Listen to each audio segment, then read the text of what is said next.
Serial whom है किसी के प्यार में पंडित जी की भविष्यवाणी ने उड़ाए लीना के होश पूजा स्थल पर, जहां लीना, नील और अन्य घर वाले मौजूद हैं।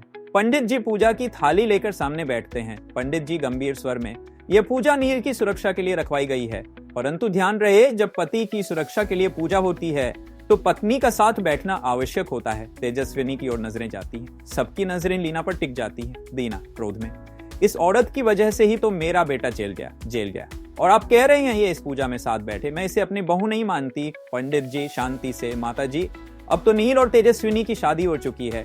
जब किसी स्त्री की मांग में पति के नाम का सिंदूर भर दिया जाए तो उसे उसके अधिकार भी मिलते हैं। अगर ये पूजा अकेले हुई तो ये भारी अपशगुन होगा और इसका असर आपके बेटे पर ही पड़ेगा। कुंडली मिलान, कुछ देर बाद दोनों की कुंडलियां पंडित जी के सामने रखी जाती हैं। सबका ध्यान अब पूजा और भविष्यवाणी पर केंद्रित है।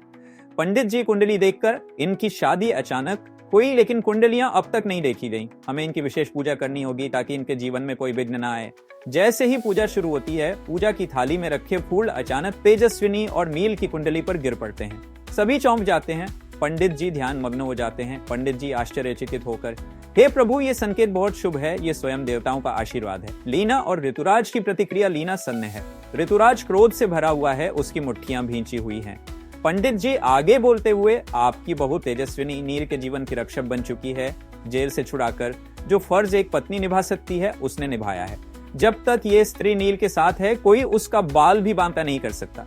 ऋतुराज कमरे से बाहर निकलता है, चेहरे पर गुस्से की लकीरें। ऋतुराज स्वयं से, मैं इन्हें एक नहीं होने दूंगा, चाहे कुछ भी हो जाए। पंडित जी अपनी बात पूरी करते हैं। घर में एक गहरा सन्नाटा छा जाता है। पंडित जी शब्दों पर जोर देते हुए, ये केवल एक शादी नहीं, ये 7 जन्मों का बंधन है जिसे कोई चाहे वह स्वयं भी क्यों ना हो तोड़ नहीं सकता। कैमरा धीरे धीरे तेजस्विनी और नील के चेहरे की ओर पैन करता है। फिर लीना के भाव और फिर ऋतुराज की आंखों में जलता हुआ गुस्सा दिखाया जाता है। ऋतुराज कोई नई चाल चलता है, बदनाम करने की कोशिश। क्या नील उसका साथ देगा?